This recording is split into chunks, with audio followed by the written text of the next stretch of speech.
માફ કરતો બધા નથી. આપણી ભાષા કઈ છે?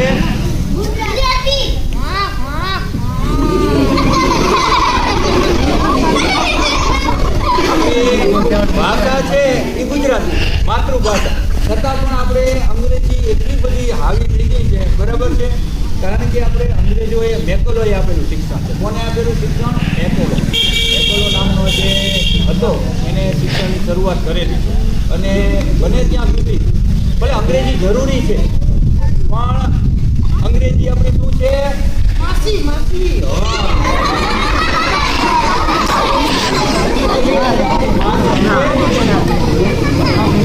અને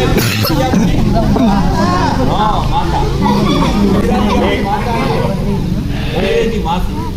બરાબર? તો આપણે સારી રીતે કોણ સાચવે, માતા કે માસી? બરાબર?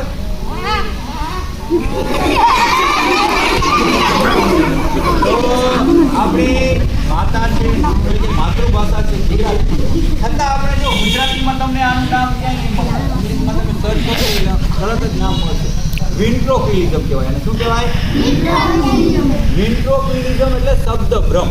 શબ્દભ્રમ ગુજરાતી શબ્દ છે અને વિન્ટ્રોક્વિલિઝમ અંગ્રેજી શબ્દ છે. એટલે એ જાતની કળા છે જે આપણે આ બોલે છે એવો તમને અહેસાસ થાય અને શબ્દભ્રમ કહેવાય. અને અંગ્રેજીમાં શું કહેવાય? વિન્ટ્રોક્વિલિઝમ. શું કહેવાય? વિન્ટ્રોક્વિલિઝમ. એટલે તો તમને વિન્ટ્રો જગ્ગુ ક્યાંક તમને ચેનલમાં જોવા મળશે. વિન્ટ્રો જગ્ગુ પપેટ શો આવું યુટ્યુબમાં તો જગ્ગુ જોશી સર ક્યાંક નામ મળશે. બરાબર? એટલે કોને ઓળખો છો તમે? હા, એટલે જગ્ગુને ઓળખો, મને કોઈ ઓળખતા નથી. બરાબર? એટલે હું સામે મળું એટલે તરત જ બધા એમ કે જગ્ગુ જગ્ગુ. એટલે જગ્ગુવાળા સાહેબ આવ્યા, જગ્ગુ લઈને આવે છે. એટલે આ કળા છે એટલે ભ્રમ કહેવાય. આનાથી તમને મજા આવે, બરાબર છે, આનંદ આવે. એટલે આપણે ભણવું તો જોઈએ. બરાબર? કારણ કે ભણવાથી શું થાય? રખડવા પડે. એટલે કાકા આપણને આપણી બુદ્ધિનો વિકાસ થાય, આપણે આગળ વધી શકીએ, માતા પિતાઓના સપનાઓ છે એ પૂરા કરી શકીએ. બરાબર? અને આપણા દુશ્મન કોણ કહેવાય? Mummy papa. એટલે મમ્મી પપ્પા.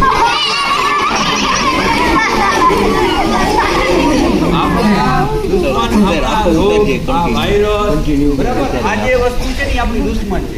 આપણું અજ્ઞાન, આપણને કંઈક વસ્તુ આવડતી નથી, ક્યાંક આપણે હાસીને પાત્ર બનીએ, આપણે આવડે નહીં, વાંચતા લખતા આવડે નહીં, તો આપણે શું થાય કે આપણને મજા ના આવે, આપણે બોલવા વચ્ચે ઊભા કરે. બરાબર? શું બોલો છો? હા, આગળ બે. જગ્ગુ નહીં આવડે. જગ્ગુ તને આવડે છે? આ નહીં આવડે. શું આવડે તને? એબીસીડી આવડે. બોલ દે એબીસીડી. A for apple. બરાબર. B for બડા એપલ. B for બડા એપલ. C for છોટા એપલ. આમનામાં એબીસીડી પૂરી કરના છે. A for apple, B for બડા એપલ, C for છોટા apple, D for dirty apple. આમ કે એબીસીડી હોય? બરાબર? તો એબીસીડી તો કેમ હોવી જોઈએ? A for ball, B for bat, D for dog, E for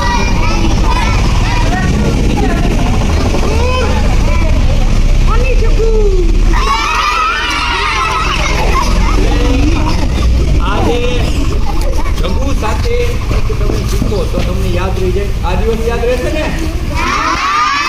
મજા આવી ને?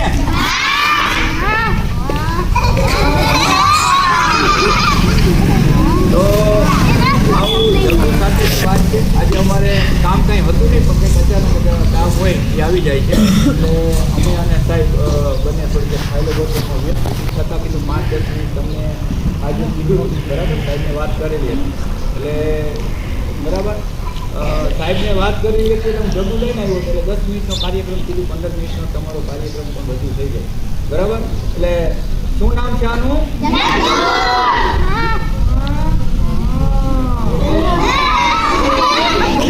તમે જગ્ગુને ઓળખો નહીં ભૂલો, પણ કદાચ મને ભૂલી જશો. મારું નામ શું?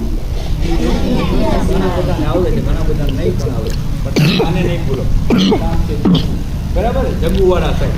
અને આપણે ક્યારેક હવે તો આપણે ઘર આંગણે કહેવાય, ઘર આંગણે હોય એટલે આપણે ગમે ત્યારે લાભ લેવું ત્યારે જંબુ આવશે બરાબર. એટલે ફરી પાછા નેક્સ્ટ ટાઈમ આજે તમારો કંઈક આનંદ કરો, કંઈક નવું શીખો અને ભણવામાં ધ્યાન આપો. ભણતો તો શું થશો? ભણતો તો ઓફિસો થશો, ત્યાં ખુરશી મળશે બરાબર. આપણી ખુરશીમાં બેસી ખુરશી બેસવું હોય તો કરવું પડે, એલા કરવાનું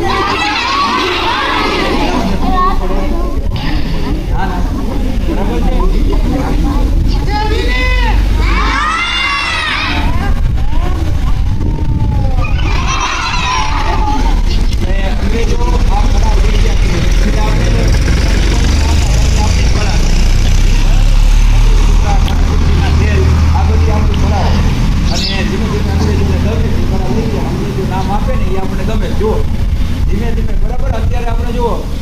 ફેશન જે કંઈ આવે છે ને એ ત્યાંથી આપણે કોપી કરીએ. એ લોકો ફાટેલા પેન્ટ પહેરે તો આપણે ફાટેલા પેન્ટ પહેરવાનું, આપણે એની કોપી કરીએ. પરંતુ અંગ્રેજો આપણું બધું લઈ ગયા છે અને આપણી કોપી એને કરી, હવે ફરી પાછા આપણે એની કોપી કરીએ. તો ખરેખર આપણી કળા છે એ લઈ ગયા છે તો વધારે હોશિયાર કોણ કહેવાય? ભારતીયો. હા, ભારત બરાબર. આપણે જે ભારતની એનો ગર્વ હોવો જોઈએ, કારણ કે જે અંગ્રેજોએ આપણા ઉપર અહીંયા આવવું પડ્યું, આપણી બધી કળાઓ લઈ ગયા. એટલે હવે યાદ રાખજો કે આ તમે કોઈ પણ વસ્તુ તમારા ઘરની હોય, સ્કૂલની હોય, શાળાની હોય, સમાજની હોય, એને નુકસાન કરશો ને તો તમે ભારત દેશને નુકસાન કરો બરાબર. ઘણા બધા બાળકો એવા હોય પાટલી તોડતા હોય, બેન્ચું તોડતા હોય, સાહેબ ના હોય તો સાહેબને ક્યાં ખબર છે, નુકસાન કરતા હોય. પણ એ નુકસાન છે ને તમારા સમાજમાં થશે. કાલ સવારે સરકાર પૈસા વધારશે, જીએસટી વધારશે. શું કામ? કારણ કે એને સગવડ વધારી છે. શાળામાં સગવડ આપવી હોય, રોડની સગવડ આપવી હોય તો એ ક્યાંથી પૈસા મંગાવશે? તમારી પાસે. એટલે બને ત્યાં સુધી શું કરવાનું? નુકસાન કરવાનું નહીં બરાબર. કેવા બાળકો બનીને રહેવાનું? ડાયા બાળકો બનીને રહેવાનું. એટલે સાહેબને પણ ટેન્શન નહીં, તમને ખીજાવવું ન પડે. બને ત્યાં સુધી આપણું વર્તન એવું રાખવાનું, કારણ કે કોઈ સાહેબોના, કોઈ માતા પિતાના તમે દુશ્મન નથી, એના નાના બાળકો છે બરાબર. એને પણ ખીજાવવું ન હોય, એને પણ મારવું ન હોય, પણ તમે કેવા કરો? હા, એના માટે તોફાન કરતા હોય એટલે ક્યાંક ને ક્યાંક અમારે ખીજાવવું પડે, કરવું એવું પડે. તો આવું ન બને બરાબર. તો આજે અહીંયા આપણે પૂરું કર્યું. ગેસ્ટ છે તમારે પણ આગળ શીખવાનું હશે. 11